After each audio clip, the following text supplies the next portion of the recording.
Naghain ng not guilty plea si Police Superintendent Marvin Marcos at 18 iba pang mga pulis para sa kasong homicide kaugnay ng pagpatay kay dating Albuera Mayor Rolando Espinosa Sr.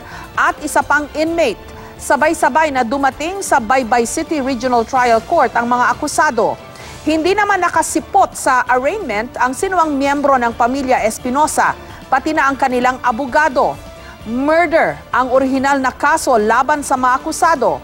Batay sa resulta ng investigasyon ng NBI, planado ang pagpatay kina Espinosa at inmate Raul Yap noong Nobyembre. Pero ibinaba ng Department of Justice sa homicide ang kasong murder.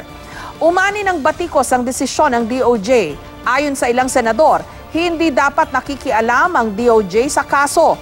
Giit naman ni Justice Secretary Vitaliano Aguirre II, hindi siya ang gumawa at pumirma ng resolusyon para ma-downgrade ang kaso.